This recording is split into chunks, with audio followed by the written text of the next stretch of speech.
చేశారు, ఎంత అభివృద్ధి చేశారు, ఎంతమందికి ఉద్యోగాలు ఇచ్చారు, ఎన్ని కంపెనీలు తెచ్చారు, ఎన్ని కుటుంబాలు ఆదుకున్నారు, అది మనం ప్రశ్నించాలి. ఏ ఆధారంగా తగ్గించారు, మళ్ళీ ఏ ఆధారం లేకుండా ఒక నిరుపేద కుటుంబంలో పుట్టిన వ్యక్తి విదేశాల్లో చదువుకుని ఉద్యోగాలు వ్యక్తి ఇక్కడ తీసుకొచ్చి అభివృద్ధి చేయమని చెప్పి చంద్రబాబు నాయుడు గారు ఎస్ఆర్ నియోజకవర్గాన్ని పంపించారు.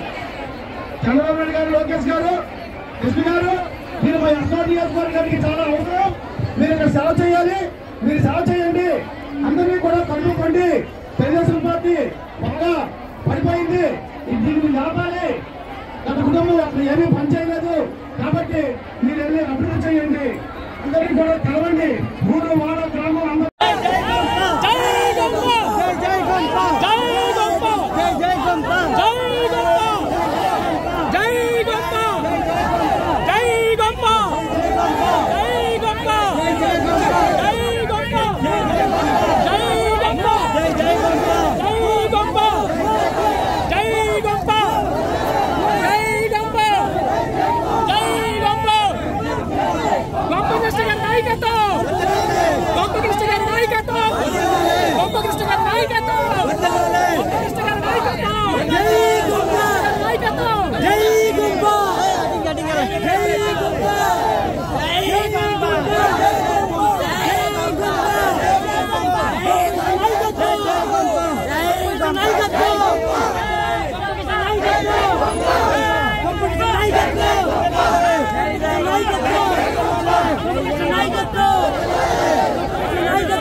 కృష్ణ గారు ప్రతి మండలము, ప్రతి గ్రామము, ప్రతి కుటుంబాన్ని కూడా పరామర్శించుకొచ్చారు.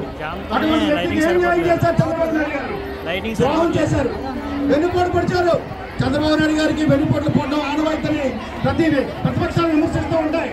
అదే నిజం చేశారు. ఈ రోజు కృష్ణ గారి టికెట్ ఇవ్వకుండా వెన్నుపోటు పొడుస్తారా? అతనే రమ్మని చెప్పారు, ఇక్కడికి ఎస్కోట్ రమ్మని చెప్పింది. అతను ఫ్లైట్ టికెట్లు క్యాన్సిల్ చేసుకొని మీరు ఉండిపోండి అంటే ఫ్లైట్ టికెట్లు క్యాన్సిల్ చేసుకుని ఉన్నారు. ఇక్కడ ప్రతి స్కూల్ కూడా కంప్యూటర్లు అందజేశారు, ప్రతి ఏరియాలో లైబ్రరీలు పెట్టారు, ఎంతో మంది పేదవాళ్ళ సహాయ సహకారాలు అందించారు. మరి ఏది అతను చేసిన న్యాయం ఏది? చంద్రబాబు నాయుడు గారిని ప్రశ్నిస్తున్నాం, లోకేష్ గారిని ప్రశ్నిస్తున్నాం. మేము ప్రత్యేకించి మరి ఎంతమంది అసోసియేషన్ చంద్రబాబు నాయుడు ప్రధానికం అంతా కూడా దేనికి వచ్చిందంటే మన గెలిచే వరకు రాత్రి పనులు పనులు శబ్దం చేస్తున్నాం.